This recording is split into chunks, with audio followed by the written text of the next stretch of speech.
Welcome.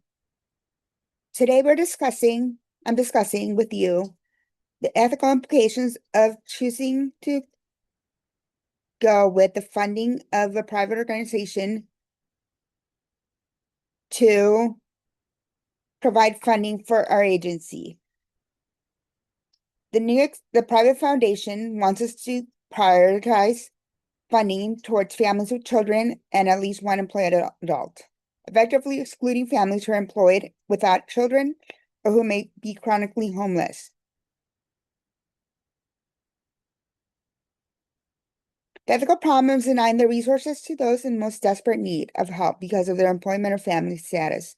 Some have been living in chronic homelessness or are in desperate need for assistance.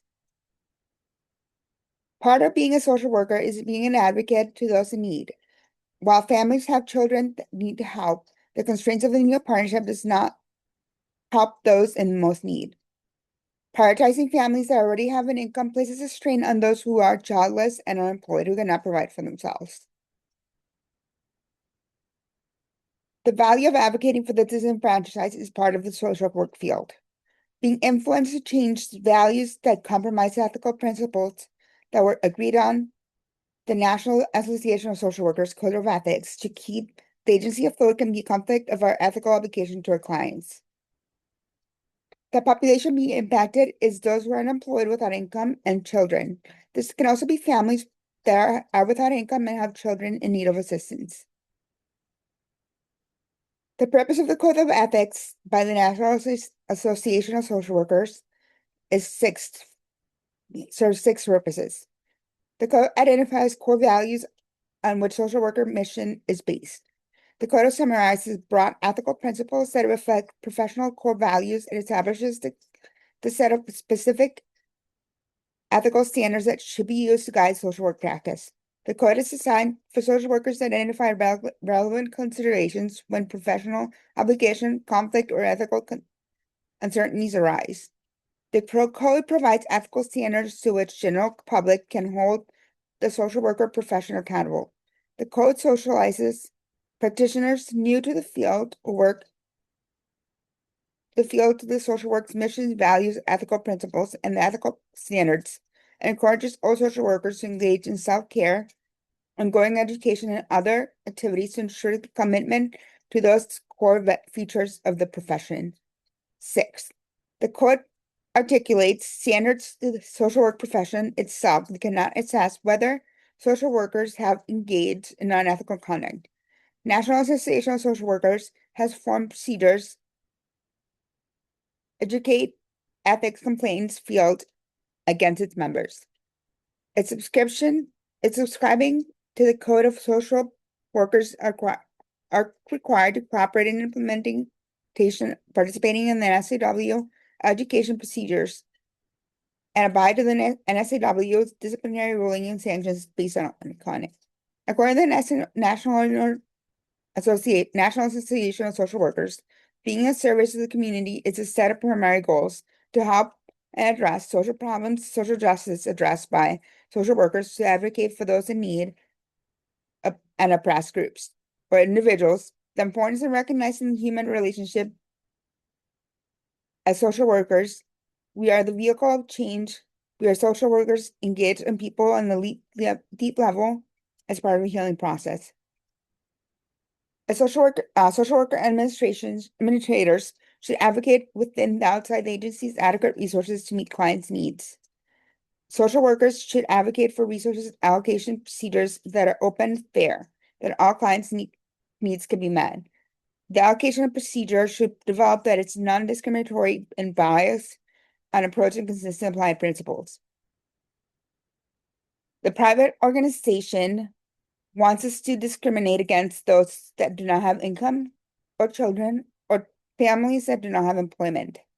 This segregates a large group of the clients base clientele.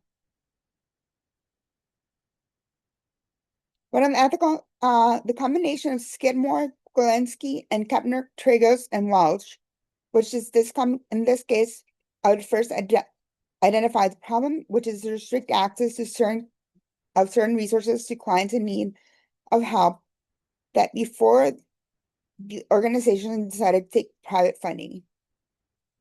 The facts of the situation are that the agency does not follow the directive of the private agency who is providing the agency funding, which it would be able to keep our doors, which we would not be able to keep our doors open. The problem is doing so would be against the code of ethics. We are obligated to guide our decision making. The objective of the agency is to serve the community in need who are obligated by the code of ethics and the NSAW to preserve the dignity and worth of a person. The objective of the agency is to help homeless, unemployed community members. If we want to keep our doors open, we might have to make some compromises to our ethical duty to the community members. Question is, are we willing to compromise for the greater good? If we choose to side with the private agency, it would mean that not everyone in need could be helped in a timely manner, as the main resources would go to to one group instead of those the most in need. Those without children or income would be one could argue that it's just as deserving as everyone else to receive help. But without prioritizing the private agency wants us to do will alter the future of the agency. The final decision made will alter the course of the organization. This decision needs to be made as soon as possible, as we need to seek financial support from other sources to be able to keep our doors open. Are we willing to compromise our standards to comply with the private agency's demands? Are we willing to jeopardize our funding as well as jeopardize the future of the agency?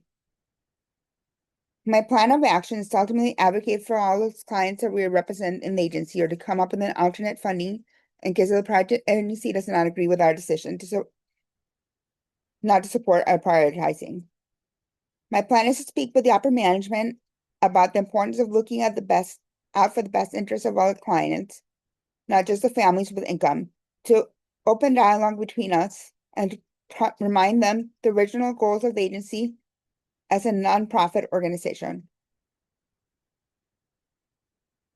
If we go along with the decision to give priority to those who are employed with children, we may lose the trust of the rest of the clients who have no one to turn to. Excluding those who do not meet the criteria of the private foundation will leave many of our clients unaided with no one to turn to. Thank you very much.